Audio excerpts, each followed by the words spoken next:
Good morning, everybody, and welcome to Wake Up Missoula. I'm your host, Scott Ramp, here to usher you into June 20th. It is Pride weekend. A lot of fun events happening all weekend long. We got the 48-hour film festival. I mean, we got just so much going on. It's ridiculous with all these things just happening this weekend. It's even Greek festival this weekend.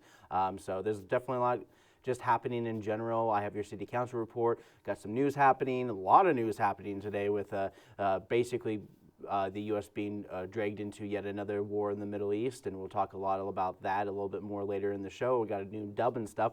Last week I felt a little lazy. This one I put a little more effort into my Dubbin Stuff. And we got some music from Missoula Music, a channel that is branched off of MCAT that shows a lot of the musicians locally here in Missoula for you guys to enjoy. So without further ado, we're going to jump right into your city council report, kicking off with information about just how they're trying to decide how they're going to go about doing primaries and how much they're willing to spend for the ballots and all that kind of stuff.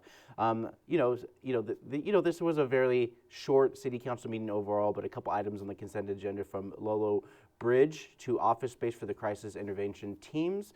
The city had proclamations highlighted in Juneteenth, which was yesterday when the library was closed. It's also pollinator week, so watch out for those allergies. And if you're wondering why your allergies are acting up, it is the cottonwood for sure, because that always gets me. As we get into this meeting, they reflect on the updating elections for primaries. If a certain amount of people sign up for seats on the council, they go into a full primary election, but this is for city council, mayor, and or municipal judges. Then they do the primaries, so that they essentially said this is for 3 or more people who are signed up to be on the ballot. So Amber Sherrill talks a little bit more about the cost savings in regards to how elections are being done. This is what we have done in previous elections since I've been on council. The mail-in ballot has a high turnout. It also is cheaper, so I'm supporting that for that reason. And as far as municipal elections with 3 or more candidates in the race, I think that's important because ultimately, if you narrow it down from 3 or more to 2 by the general election, then any person that gets into office is elected by at least 50.1% of the voting constituencies, and I think that's really important.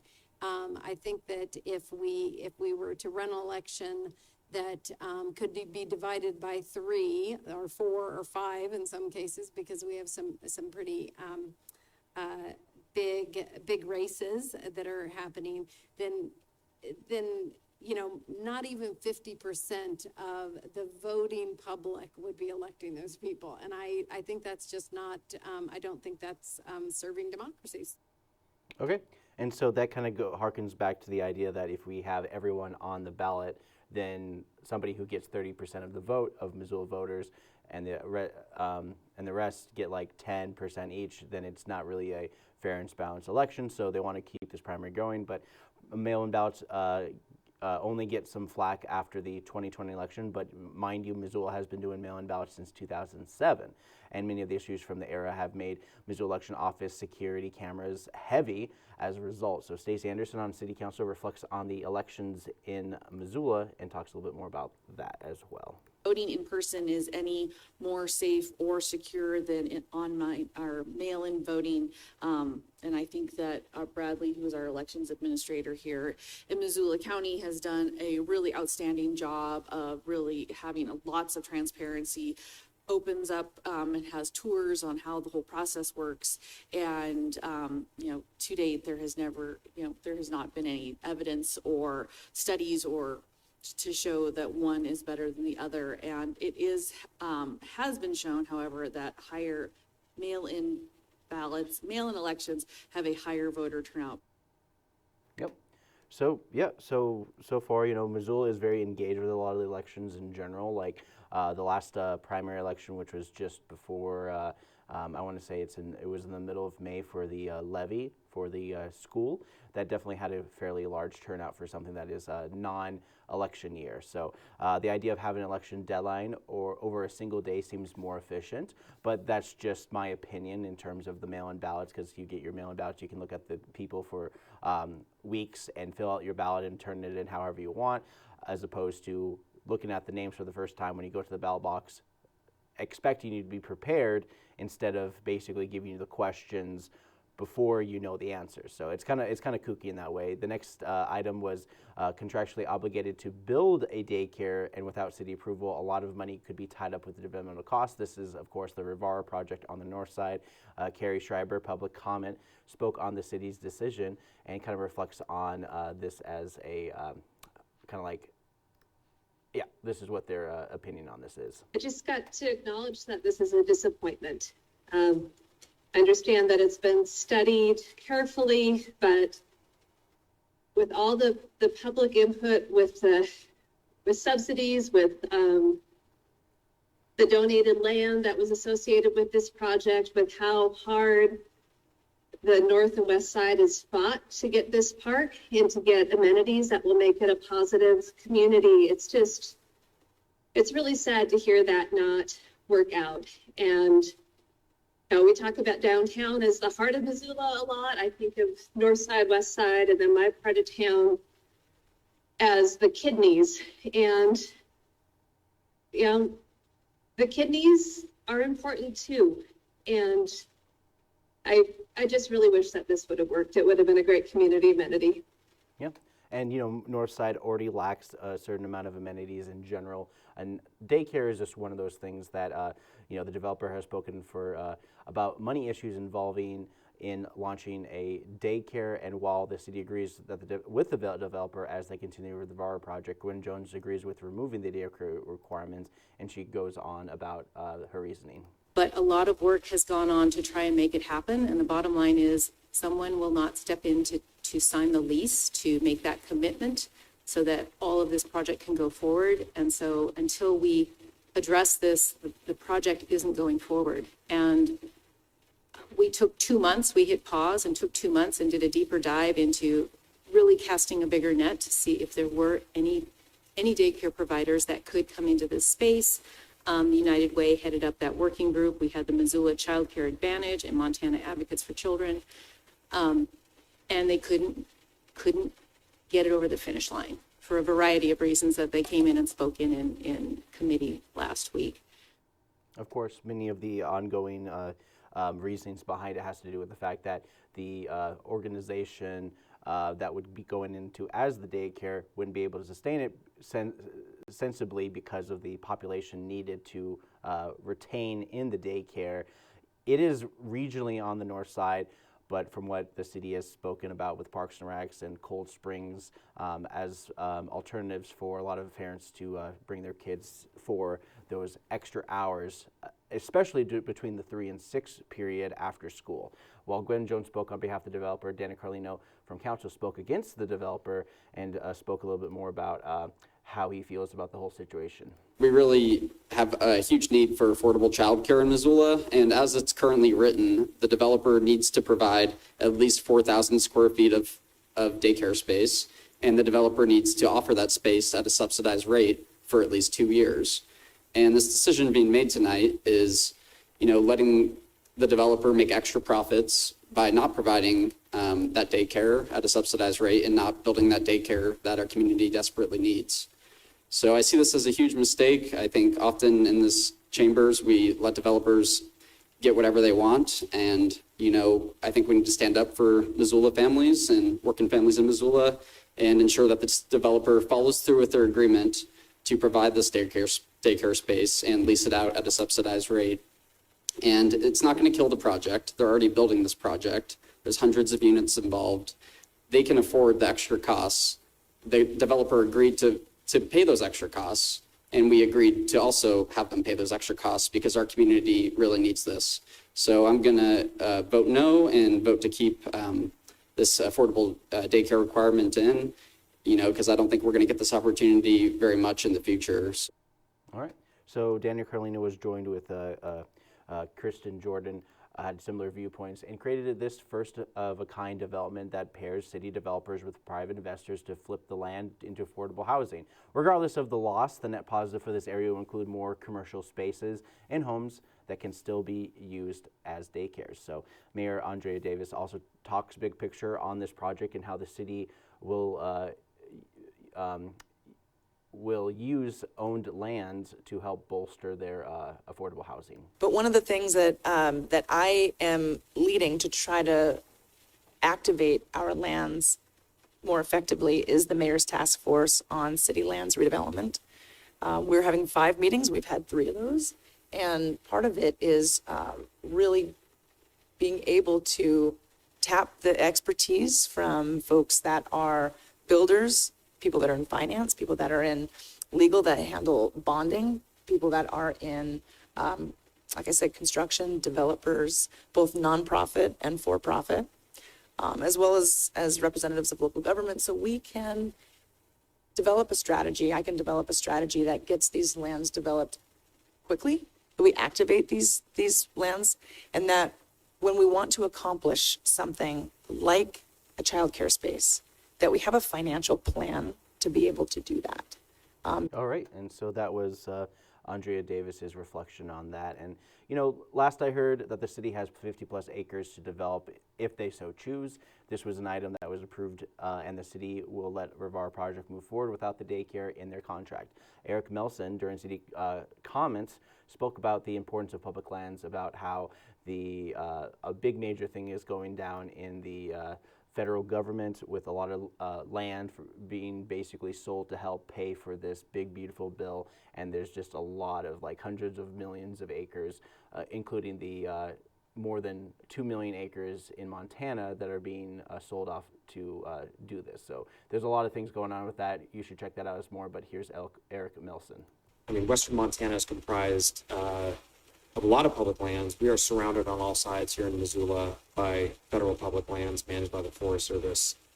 And it is so disheartening to think that we can balance this massive budget by selling off these things that we all hunt and fish and explore and hike and bike, and that make up the economic bedrock that this community relies on. So just to give everyone a heads up out there that may or may not be listening, but some folks are trying to take your land from you. And I think we should try and prevent that from happening. All right, so that was Eric Nelson on that comment right there. So we're going to move on to your other committee meetings. Budget and Finance Committee meetings is working with Central Services, Human Resource, CPDI, and Missoula Public Health as they present their budget for the Budget and Finance, as they're going to talk about the fiscal year 2026 budget for next year. So Eric Hallstrom, Chief Administrator for the Central Services, kicks us off and talks a little bit more about some of those needs for the mayor's office. Baseline budget, a little bit over $540,000. That represents 4 full-time employees. As I mentioned, there's no budget requests in fiscal year 26 for the mayor's office. The program activities associated with the mayor's office, and you'll see in the program activity inventories that the provided with the line item budgets, are sort of general administration, as many of us have, public relations and communications. And just taking a moment to recognize that the mayor's office has identified priorities for the FY26 budget around responsive local government, addressing the cost of living and improving housing choice. The mayor's office has an important role in the budget process, developing that executive budget that is presented to council. And so many aspects of the budget process are informed by the direction from the mayor. All right, so there's a little bit of a taste of what Central Services do. It's basically the office of the mayor, and they control a lot of what you heard. And they will not ask for more and continue to operate the city and mayor. Among the departments, they help administrative work for clerks, facilities, finance, fleet, and technology/information branches of government. Most of the paper pushing, but also Eric since we're talking about technology, he is also bemoaning the need for updating many of the technology connections through the city of Missoula. For a while, Eden, the software platform we use, which is a product created by Tyler Technologies, has been on their slate. They give you a lot of warning that they're going to move their older product out of service. There are, a number of core vendors of city financial management system services, and we're, I think, even going to explore what the county is using to see if that's working for their needs and whether we can find any cost management strategies by partnering with the county.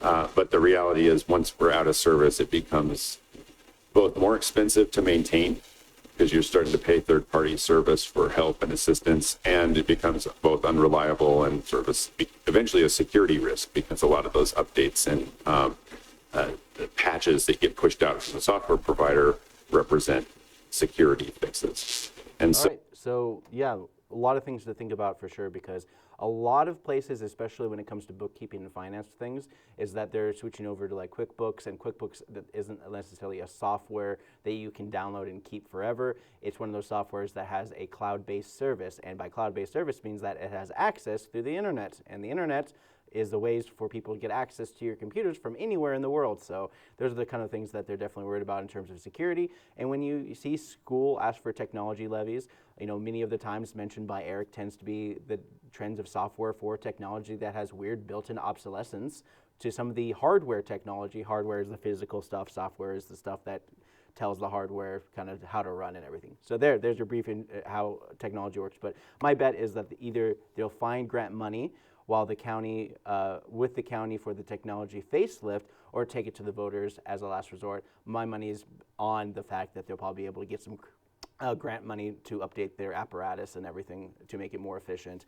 Human resources were next, and so they asked for $53,000 more for their $1.2 million budget.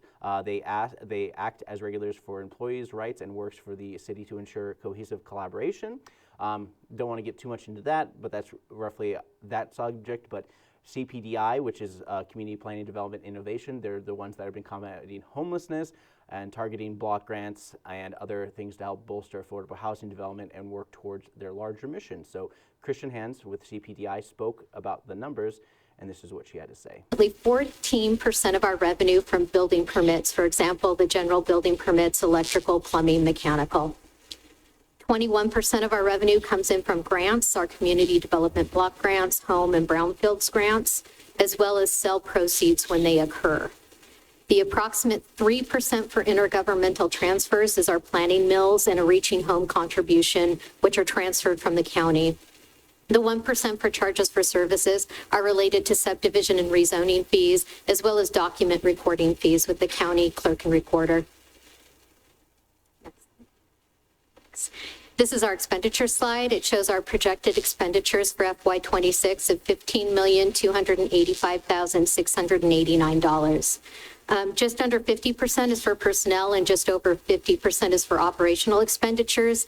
This is a bit skewed by the expenditures that we have planned for our grants budgets. Those typically come in a bit lower, and we have carry forward funds there. So really, realistically, it's a bit higher for our personnel costs.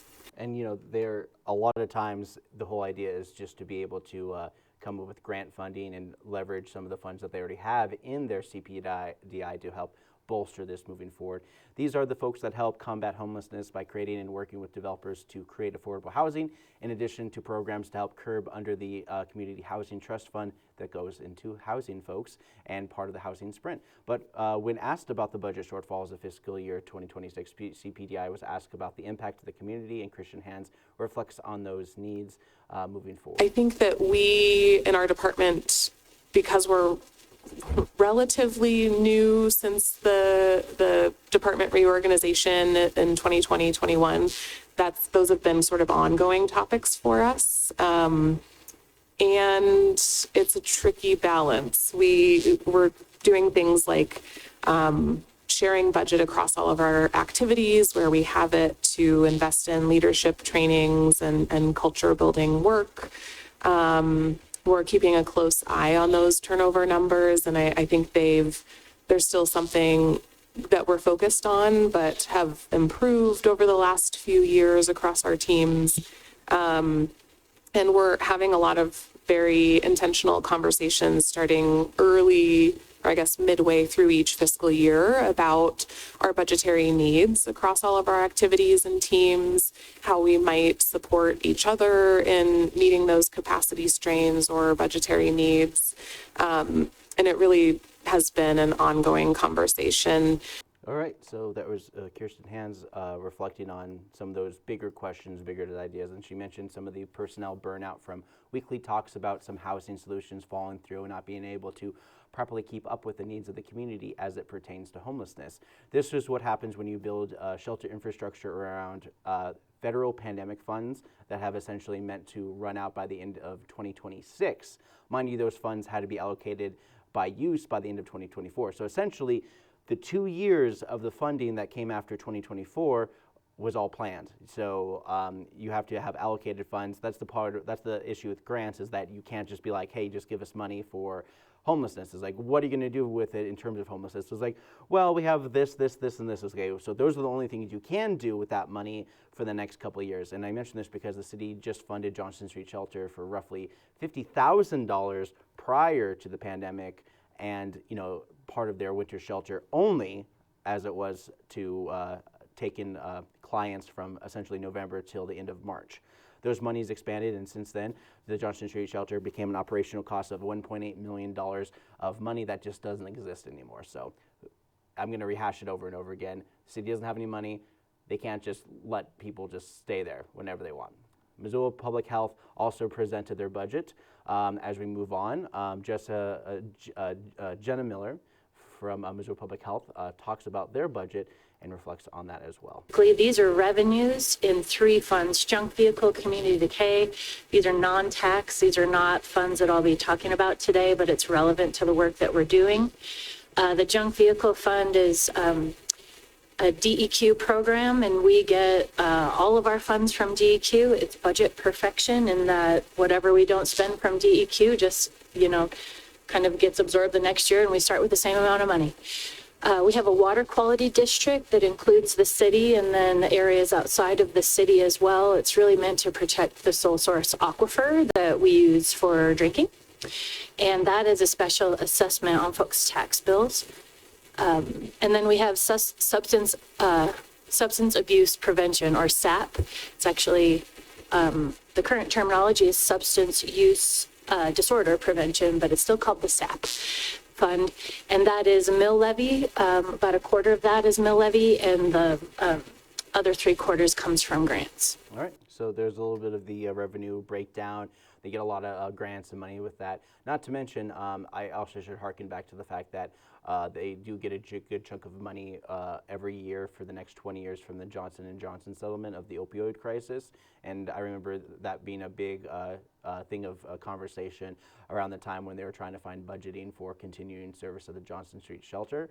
This is a couple of years ago, but roughly this is like $128,000 a year for just Missoula. I believe the state of Montana got a couple $1 million to deviate throughout the communities to essentially help combat drug addictions and anything related to those kind of services. So there's a lot of things in that place. The department gets more than $1 million in taxes. With the county has, of course, this is also with the county, has a total revenue of $8.5 million, and so far they're asking for a one-time increase of $56,000 for just the fiscal year of 2026.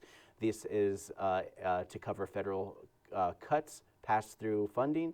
Other than that, they want to restructure administrative roles, retain community health workers, foster child care health, new shelter attendant, communication officer, sanitation, and the cost of living increase, all for the one-time cost of $56,000. So while these items were presentations, these are up for discussion and further things moving forward.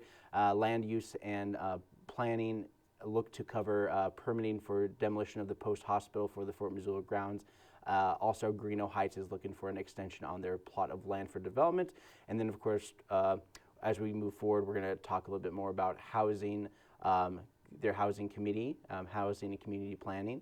So this spoke about the Johnson Street Shelter and the housing sprint. So this is, we're talking about affordable housing, all this kind of stuff.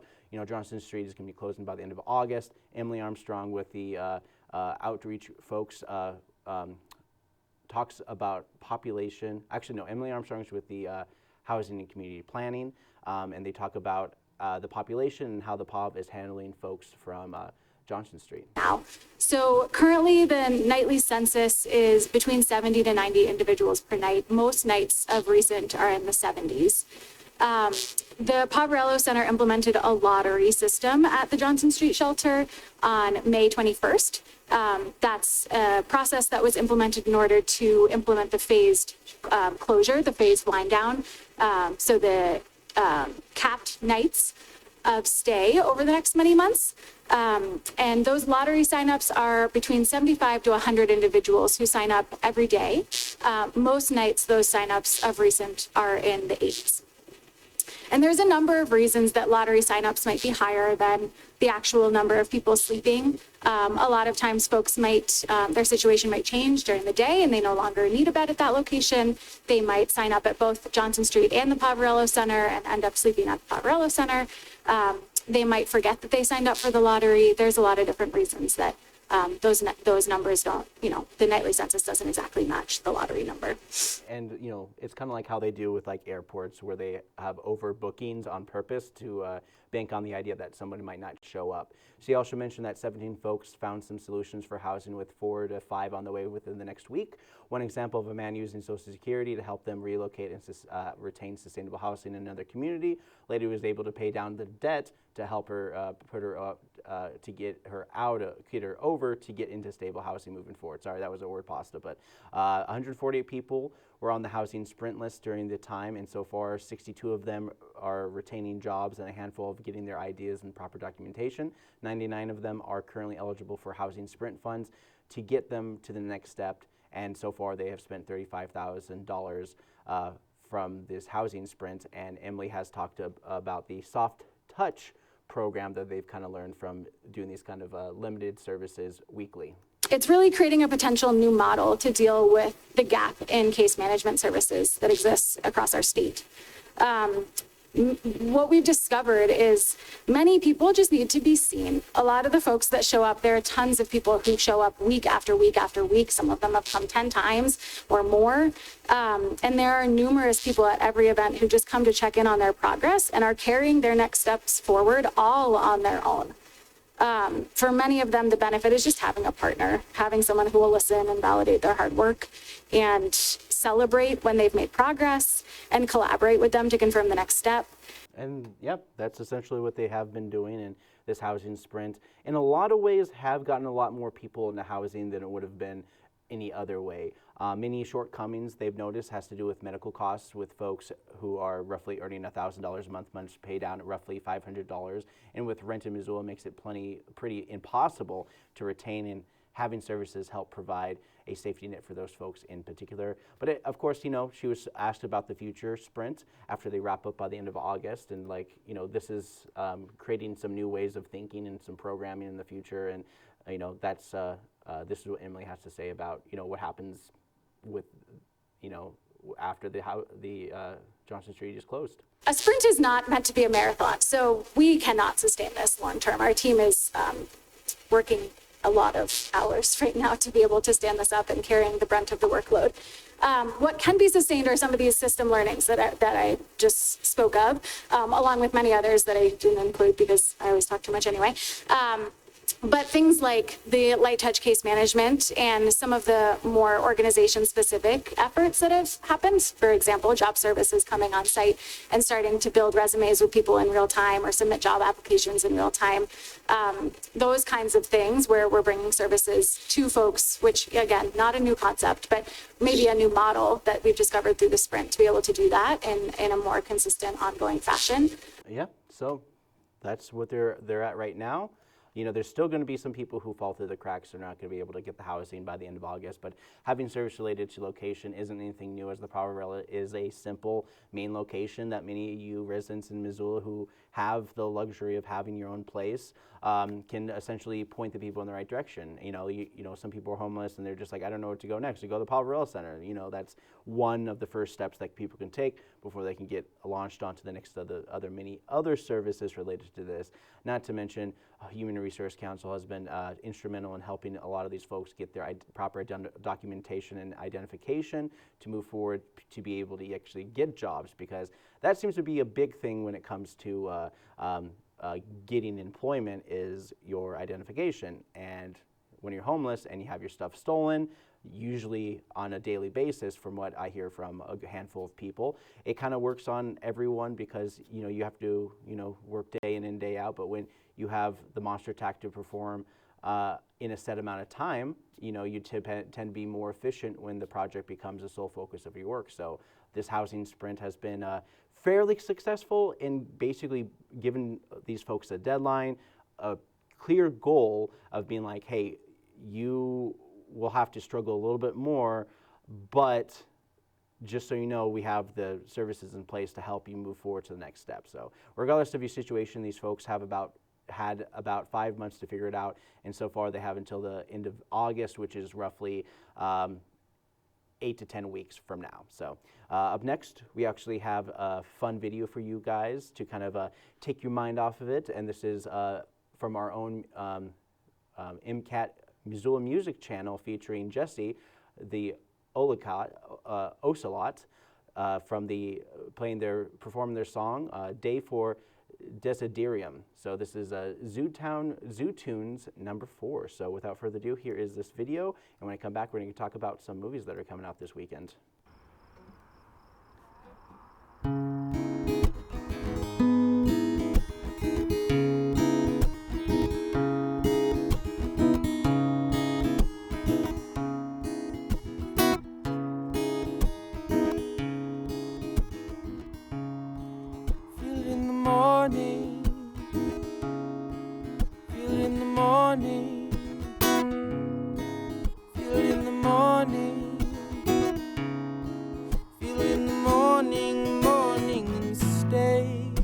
I'll be your friend until the morning light again.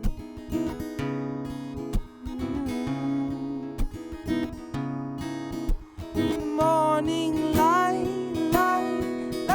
please stay in the trees. You're everything I see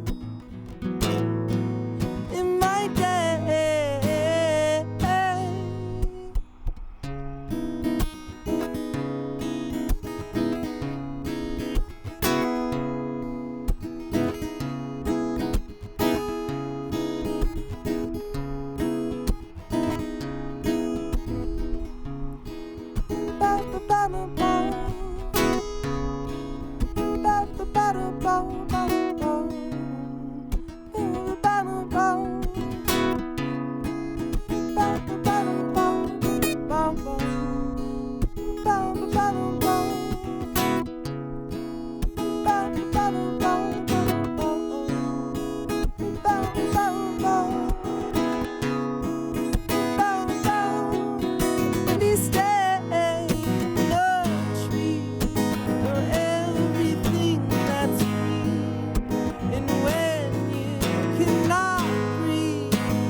All right, we are back. Let's talk about some movies that are coming out this weekend. Kicking things off is 28 years later, as opposed to the previous movies, which was essentially 28 days later, followed by 28 weeks later. But they might just skip 28 months altogether and go to 28 years, as apparently this is supposed to be a brand new trilogy in a series of movies that basically says, what if zombie be fast? So thus eliminating the original timeline and introducing a whole new world of infected fast zombies as they coexist with humans as the main characters leave the island to venture into a dangerous world where they must meet up with other survivors until they meet a survivor that doesn't kill them and show them the bones on his skull or whatever. I'm sure you saw the trailers. There's some bones there, but I assume that there are other communities trying to take back the earth from these zombies and are willing to sacrifice others' peoples to do it. So zombies is like, a blanket term. So stay with me. So essentially, society trying to rebuild while zombies are just going to keep coming, essentially. So, and I think they even introduced the fact that the zombies also have their own caste system in some way or some form. All right, then we got Elio, a Pixar original movie, which a lot of people are saying could be the next great Pixar movie after Coco. We have yet another one from Disney Pixar about a kid who feels like they don't belong and learns to become their true self. Sound familiar? While avoiding intergalactic war with an alien friend. So this is sci-fi. Something tells me this thing kind of makes this kid, this kid's a weirdo, doesn't make a lot of friends, blah, blah, blah. Basically his aunt, who's acting as the parent because their parents die because Disney has to kill parents. It's kind of morbid, but that's kind of what they always do. And essentially the villain,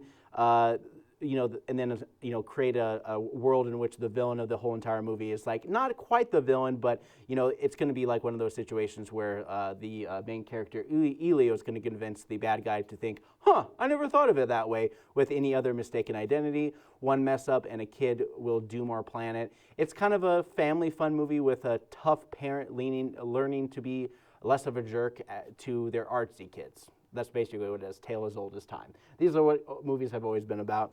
Bride Hard, so basically, you have a wedding party, but then you add hard at the end of it, and you're just like, wait, that's Die Hard. I like the name scheme, so let's just do that. So let's get this out of the way. It's a perfect wedding until bad guys attack, and only the maid of honor or bridesmaids will be able to fail their way up to the final boss, save lives, and more importantly, save the wedding. I assume just before they all walk that the wedding party is captured, the groomsmen are out for the count, and the brides must use their plot armor strength to fight the bad guys to win the day.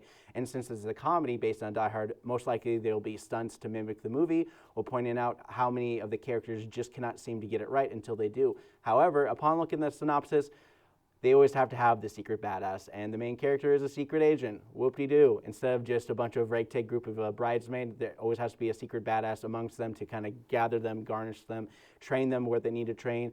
And then, they have the secret badass exposing themselves and having the badass go, how is this possible?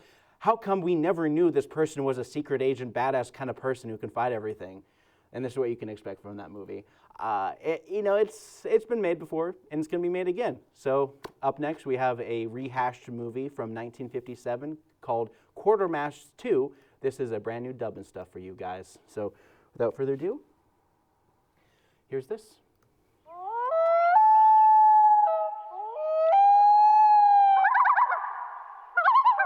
All right. Here's the information on the loon that's on the loose. Try not to shoot it, okay?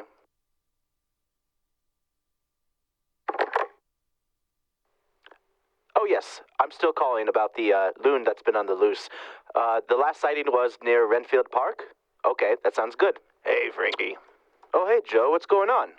Well, this what's going on. You're going to drink with me later tonight, aren't you? We're going to have a good time. Well, I didn't really plan on doing anything tonight. I just kind of... say no more. That's all for me, then. All right, my therapist says that's one social obligation down. Oh, hey, Joe. How's the loon search going?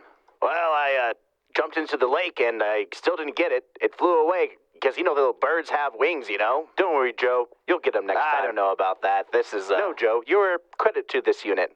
Oh, hey, what's going on? It pains me to say this, but... Oh, no, talk to that guy. I clocked out. Now, I don't want to sound like a Karen, but I would like to speak to your manager.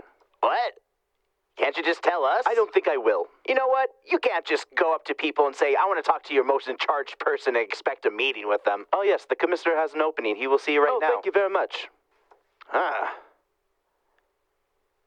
Am I... What's wrong with this police station? You'll tell me.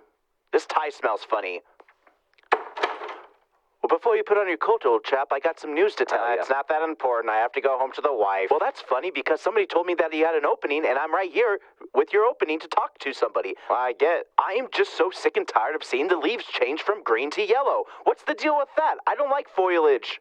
Come on, we've had this conversation before. Yeah, but I don't really like the idea of plants changing colors. They should just always be green and in full bloom year round. You know how that is? You know how this affects me? It just haunts me every day. Well, some people call it fall. I'm just so scared that plants have the ability to change their colors, and yet our hair stays kind of the same. Wait, that was the root of everything? Well, not quite. It's just like things just get colder outside, and I just don't like the cold. I like a little bit warmer, but not too warm. Maybe like 78 degrees or something like that, but I just don't know what to do anymore. I've tried to call everyone. Weathermen. This is stupid. Well, you know what isn't stupid? Standing up to nature. I need to find my glasses before I get going. At least try to listen to me. I'm just pouring my heart out right over there, and you're just like, there's no, it's just nature, the seasons. It's the same time everywhere. But look at this. I have real evidence of this. See that? That is a black leaf. You're all thinking that I'm crazy, but that leaf turned black. I swear to God. Here, have a newspaper. Maybe you'll learn something. Let's see this. I can't get rid of the ads on this. Tyler's Tires. Buy Tyler's Tires and get a discount off of Bright. I think you get the gist of it. Just what are you trying to tell me anyways? Listen, it's been a long day. We got a Luna on the loose. I saw the leaves fall, and I saw one of the leaves turn black, and it fell after turning black. It isn't a coincidence that, well, maybe it was an isolated incident. You don't know that. It's just like you're not even trying to listen to me or even humor me. At least they listen to me out there, but you... Yeah, I don't have the liberty to talk to you about the seasons. Yes, I know there's 4 seasons. Unless you go into the tropical climates, then it's wet and dry seasons. I understand how seasons work. Look at me. The leaf is turned black. You know what? I think you need to listen to the radio. You know what that sound means? This conversation is over and it's time to wrap things up. Let's get out of here.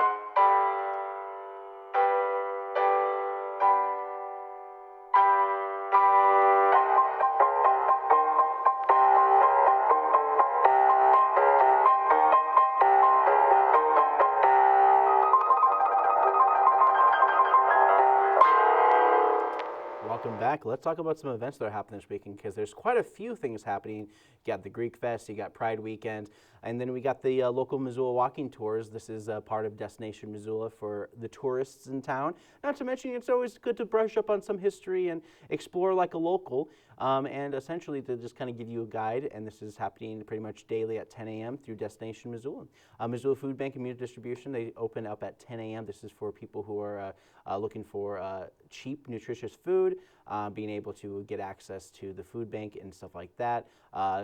Tuesdays and Thursdays have the longer hours, while Monday, Wednesday, Fridays start at 10 a.m. and go to about 1 p.m. They also have an Empower Place, a lot of great community center type stuff there as well. Last Friday, we did a great event there with great success. We had great turnout with the community to be part of their kind of their give back to the community in a way. So there was like a kind of nice little barbecue that happened then. We also have the Missoula Pride Fun Run Walk at Rainbow Crossing by the MAM. So starting at 10 a.m., they're doing a fun run starting at 10 a.m. at the Rainbow Crossing by the MAM, Missoula Museum specifically.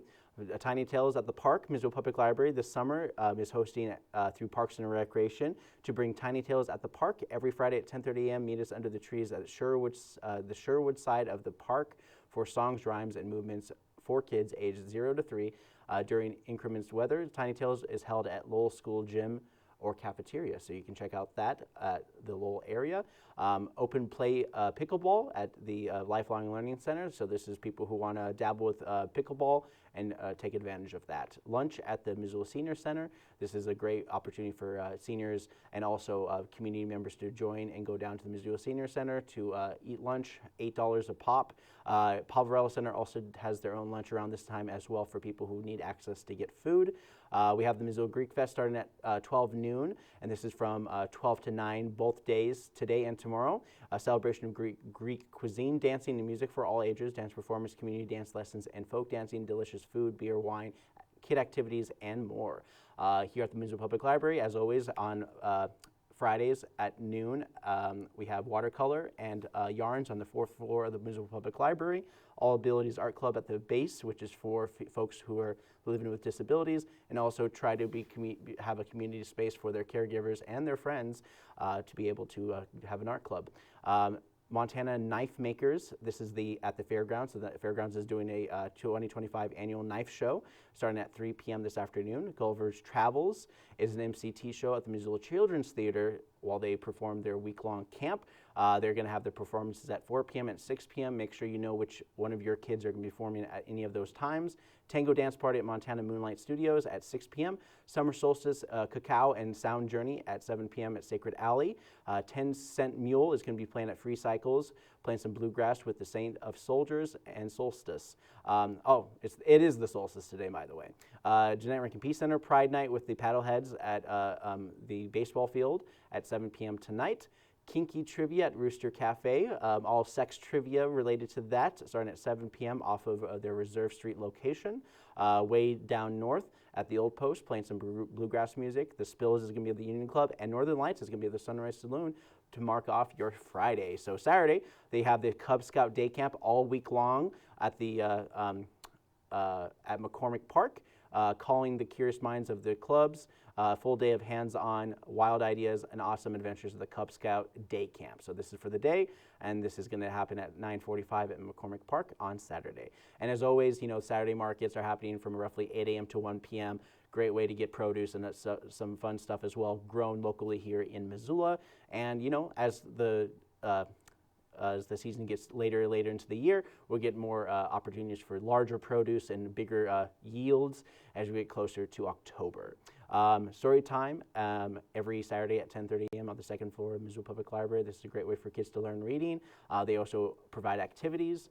Missoula museum tour at the Missoula Art Museum starting at 11 every Saturday at 11 a.m. Rooted at the Edge, book reading by Donna Erickson. This is that Moon Randolph homestead. They're opening up their doors. This is one of the old homesteads controlled by the city of Missoula through not eminent domain, but they had an easement with the property, and essentially this is created as a way to show off the homestead. But this book reading is essentially in the North Hills next door to where she grew up. Donna Erickson will share with us the reading from her memoir, Rooted at the Edge. A book's painted portrait of North Hills ranching community in a threatened landscape steeped in history, conflict, and beauty. So it's a nonfiction work. Erickson explores the hilly skirt of ground of the northern boundary of Missoula, Montana, separating the town from wilderness beyond. And also the Pride Parade is at noon on Saturday. They're going to start closing up the street around 11 o'clock, and they're going to be basically starting over at the old 4th Street, and they're going to be walking down to Main Street. So it's kind of like a reverse parade as opposed to starting at the Red X's and walking down Higgins. So check out that, and we'll have it recorded as well through MCAT for you guys' enjoyment. And speaking of MCAT Saturday drop-ins every Saturday from 1 to 3 p.m.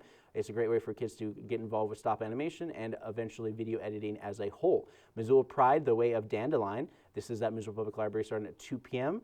And if you're looking to celebrate Pride in a calm, contemplative, and grounding kind of way, Pride doesn't always have to be loud. Sometimes honoring our identities means turning inward, reflecting, resting, and reconnecting.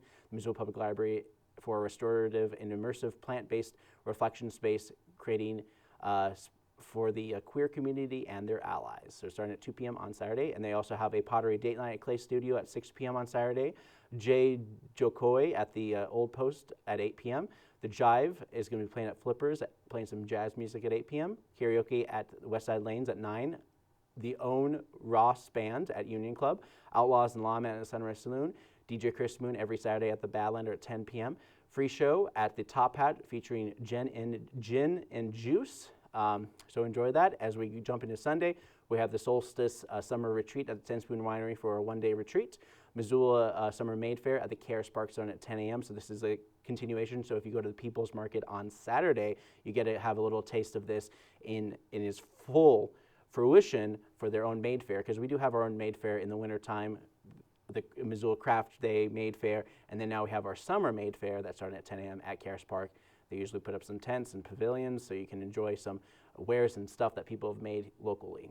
Bookmobile, this is going to be at Missoula Public Library. Stop by the Bookmobile between innings at the Missoula Paddleheads doing their game at 2:30 p.m. Missoula MSA String Camp. This is the University of Montana starting at 4:30 p.m. This is like their first day of camps for the rest of the week. This is campers entering 1st through 5th grades. Nino Prior Music Experience, instruction on bass, cello, viola, violin, beginning through advanced with solo and ensemble performance opportunities the whole week long. ending on Friday. Birth worker gathering at Bonner Park, networking party for independent and professional prenatal and birth care at Bonner Park starting at 5 p.m. on Sunday. Live at Miss Con, just so you guys know, this weekend it is Miss Con for their 39th annual Miss Con and their theme. Wait, I totally forgot the theme. It's Villains and Scum is their 39th main theme for this weekend. Kicking things off today and going out throughout the whole entire weekend. They also have alternative planes. This is a deep dive into the world of UFOs, Bigfoot hauntings, and high strangeness at the Missoula Fairgrounds starting at 5 p.m. on Sunday. So this is a specific event that's happening all weekend long. Then we got comedy open mic at 8 p.m. on Sunday, and then karaoke at 8:30 p.m.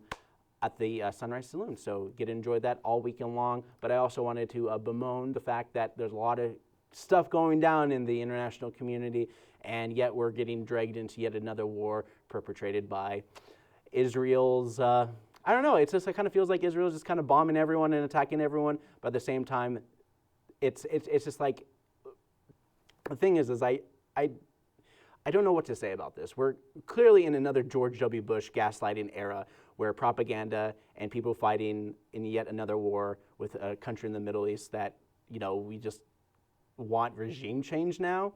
Mind you, before the bombing, Trump ignored congressional testimony from his cabinet pick, Tulsi Gabbard, Director of National Intelligence, who said that the U.S. spies said that there are no nuclear weapons development in Iran.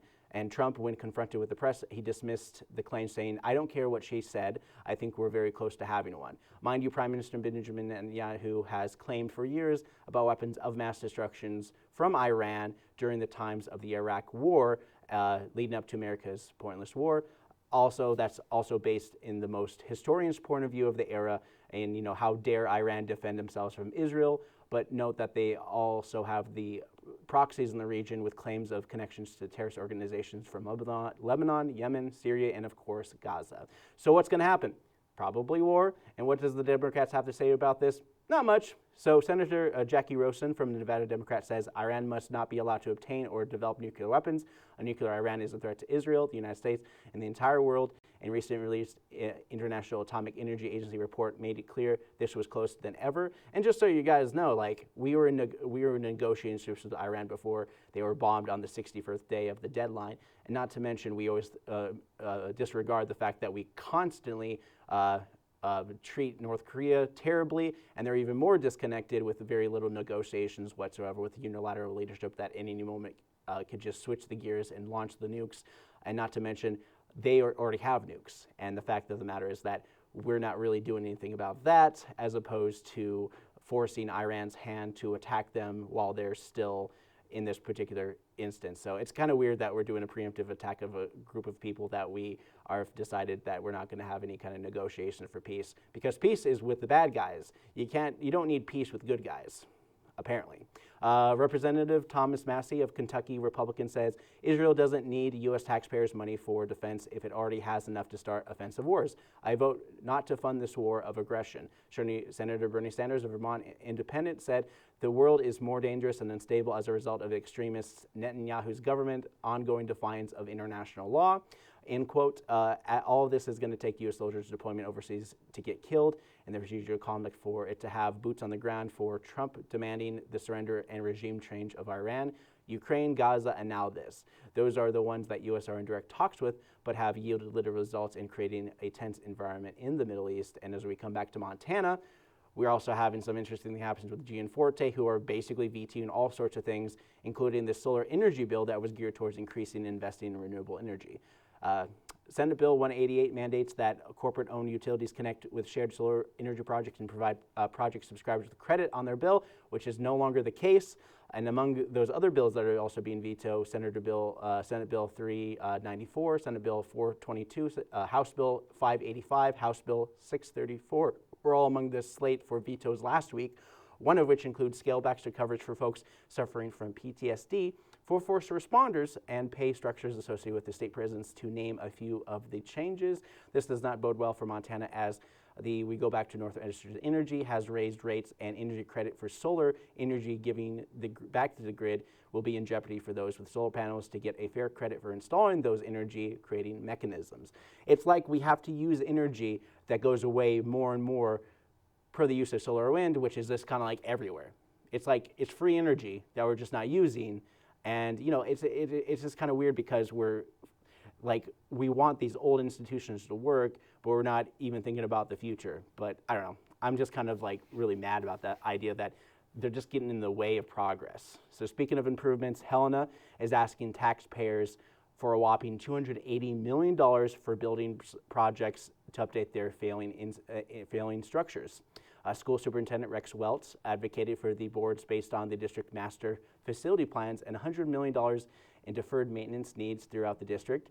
The bond would specifically pay for the replacements of Helena High School and Kessler Elementary School and the renovation of Capitol High School. So this is a big ask. Mind you, back in 2014, roughly, the city of Missoula asked for $158 million for structural and building upgrades for the MCPS schools, which is roughly about 18 to 20 schools. This one is roughly 2 schools, which is having a whopping large amounts of money for that particular one. And separately, the $240 million bond requested for the upgrades to Capitol High School and the new construction for Helena High is essentially to be paid off in the next 30 years.